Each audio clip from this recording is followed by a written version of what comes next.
Kisah tentang Ashabul Kahfi merupakan salah satu cerita yang terkenal dalam kepercayaan agama-agama Abrahamik, terutama dalam Islam. Kisah ini menceritakan sekelompok pemuda beriman yang melarikan diri dari penganiayaan seorang raja yang zalim dan berlindung di dalam sebuah gua.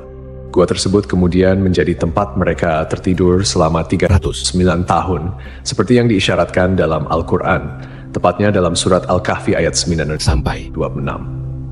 Setelah ribuan tahun, lokasi gua ini sempat hilang dan tidak ditemukan oleh siapapun, yang menyebabkan kisah ini dianggap oleh beberapa orang sebagai mitos karena kurangnya bukti arkeologi. Namun pada tahun 1963, seorang arkeolog dari Yordania berhasil menemukan sebuah gua di daerah Ar-Rajib, Yordania, yang diyakini sebagai gua tempat bersembunyinya Ashabul Kahfi. Penemuan ini mengungkap banyak bukti yang cocok dengan deskripsi dalam Al-Quran. Di dalam gua tersebut ditemukan 8 kuburan kuno yang diduga merupakan tempat peristirahatan para pemuda Ashabul Kahfi serta sebuah kerangka rahang atas seekor anjing yang sesuai dengan kisah dalam Al-Quran bahwa seekor anjing turut menjaga pintu gua. Menurut tradisi Nasrani, 7 pemuda tersebut dikenal dengan nama Maximilianus, Martinianus, Dionysius, Yohanes, Konstantinus, Lamblikus, dan Antonius. Sementara dalam Islam, nama-nama mereka tidak disebutkan secara spesifik dalam Al-Quran, namun beberapa ulama dan sejarawan menyebut mereka sebagai Martelius, Cassitius, Sidemius, Mixalmina, Mikaslimina, dan Tamliha. Terdapat juga seorang pemuda penggembala yang membawa serta anjingnya untuk menjaga mereka. Pemuda-pemuda ini merupakan penasihat atau pembantu seorang raja zalim bernama Dikianus atau Dikianus, yang dalam beberapa catatan sejarah dikenal sebagai Decius, seorang kaisar Romawi yang berkuasa pada abad ketiga Masehi. Decius dikenal sebagai seorang penyembah berhala yang kejam, terutama terhadap mereka yang beriman kepada Tuhan yang Esa. Para pemuda ini melarikan diri dari ancaman hukuman mati yang dijatuhkan oleh sang raja karena mereka menolak untuk menyembah berhala dan tetap teguh pada keimanan mereka kepada Allah. Setelah tertidur selama 309 tahun, para pemuda tersebut bangun dan mendapati bahwa keadaan dunia di sekitar mereka telah berubah. Orang-orang di sekitar mereka telah memeluk agama Tauhid dan kepercayaan kepada Tuhan yang Esa sudah tersebar luas. Bukti ilmiah dari penemuan gua ini memperkuat keyakinan akan kebenaran kisah Ashabul Kahfi. Penemuan arkeologis seperti kuburan kuno dan kerangka anjing di mulut gua sejalan dengan narasi yang terdapat dalam Al-Quran. Selain itu, penemuan ini juga menunjukkan bahwa kisah Ashabul Kahfi bukan sekadar mitos, melainkan sebuah peristiwa sejarah yang nyata, yang tercatat dalam literatur agama dan didukung oleh bukti-bukti fisik. Dalam Al-Quran, Allah Subhanahu wa Ta'ala berfirman mengenai jumlah mereka dalam surat Al-Kahfi ayat 22. Nanti ada orang yang akan mengatakan jumlah mereka adalah 3 orang, yang keempat adalah anjingnya, dan yang lain mengatakan mereka itu 5 orang, yang keenam adalah anjingnya sebagai terkaan terhadap barang yang gaib. Dan yang lain lagi mengatakan mereka 7 orang, yang ke-8 adalah anjingnya. Katakanlah, Tuhanku lebih mengetahui jumlah mereka, tidak ada orang yang mengetahui bilangan mereka kecuali sedikit. Ayat ini menegaskan bahwa hanya Allah yang mengetahui jumlah pasti dari pemuda-pemuda tersebut, dan tidak ada seorang pun yang memiliki pengetahuan pasti kecuali mereka yang diberi petunjuk oleh Allah.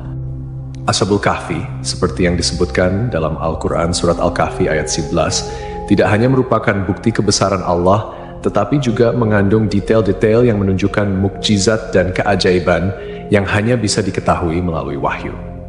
Dalam tafsir Ibnu Katsir, dijelaskan bahwa anjing yang menemani para pemuda tersebut juga ikut tertidur di dalam gua bersama mereka.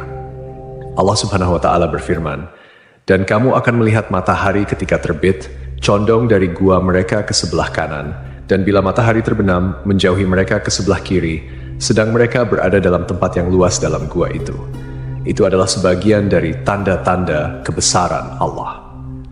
Barang siapa yang diberi petunjuk oleh Allah, maka dialah yang mendapat petunjuk.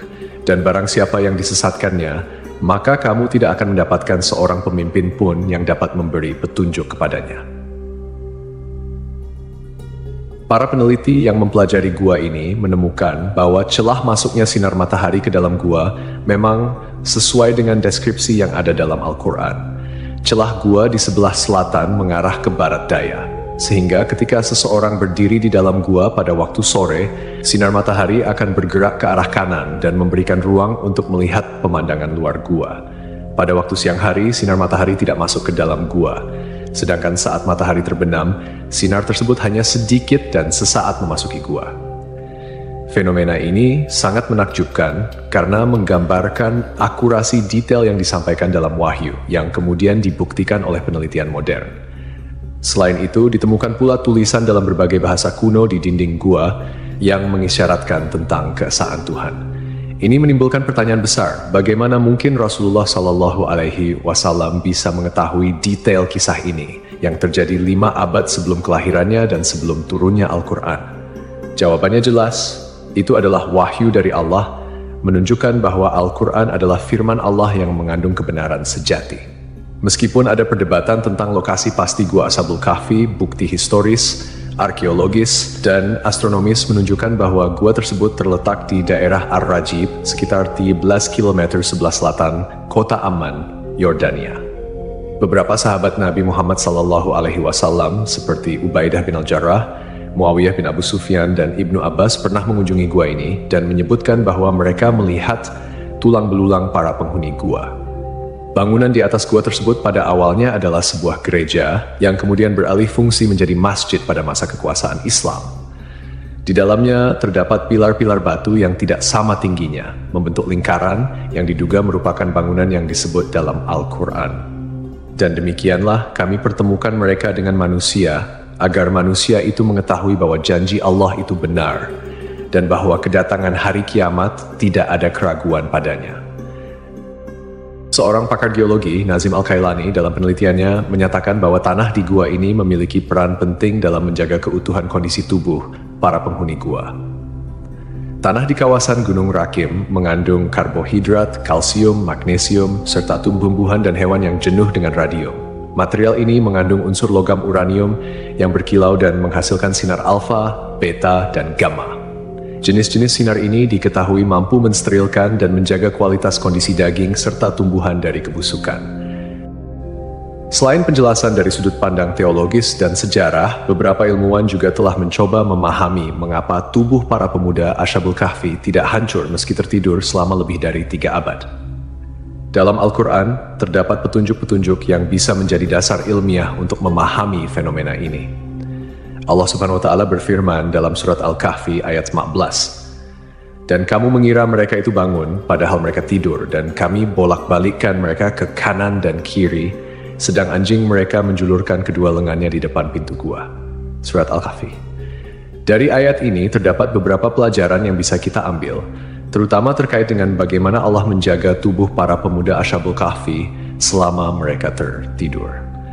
Salah satu cara yang dilakukan Allah adalah dengan membolak-balikan tubuh mereka, sehingga menghindari terjadinya ulcus decubitus atau pressure ulcer, yaitu luka yang disebabkan oleh tekanan berkelanjutan pada satu bagian tubuh. Jika seseorang berbaring dalam satu posisi dalam waktu yang sangat lama, aliran darah ke bagian tersebut bisa terhambat, yang akhirnya menyebabkan kerusakan jaringan karena kekurangan oksigen dan nutrisi. Dengan memutar posisi mereka secara berkala, Allah menjaga integritas tubuh mereka. Ibnu Katsir, seorang mufasir terkenal, juga menjelaskan dalam tafsirnya mengenai surat Al-Kahfi ayat 19 bahwa Allah dengan hikmahnya menjaga para pemuda ini dari sinar matahari yang berlebihan. Sinar matahari pagi yang lembut memberikan kehangatan dan sinar yang cukup untuk menjaga kondisi tubuh mereka tanpa menyebabkan kerusakan kulit akibat paparan sinar matahari yang terlalu lama. Ini sesuai dengan pengetahuan medis modern, First, yang menyatakan bahwa paparan sinar ultraviolet dari matahari dalam jumlah yang cukup penting untuk sintesis vitamin D dalam tubuh. Vitamin D berperan penting dalam metabolisme kalsium, yang penting untuk kesehatan tulang, sistem kekebalan tubuh, serta fungsi otot dan saraf. Namun, paparan sinar matahari yang berlebihan bisa merusak kulit dan menyebabkan penyakit. Dalam ayat yang sama, Ibnu Katsir juga menambahkan bahwa posisi gua yang terbuka ke arah utara memungkinkan sirkulasi udara yang baik, sehingga gua tersebut tidak menjadi lembab atau pengap. Ini juga memberikan petunjuk bahwa gua tersebut memiliki sirkulasi udara yang cukup untuk menjaga kesegaran di dalamnya. sehingga para pemuda itu tetap dalam kondisi yang baik meskipun tertidur dalam waktu yang sangat lama.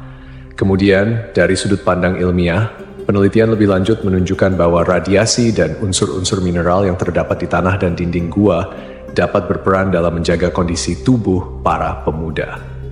Seperti yang dijelaskan oleh Nazim Al-Kailani, unsur logam uranium yang ada di gua tersebut memancarkan radiasi yang dapat membantu mensterilkan tubuh dan mencegah pembusukan.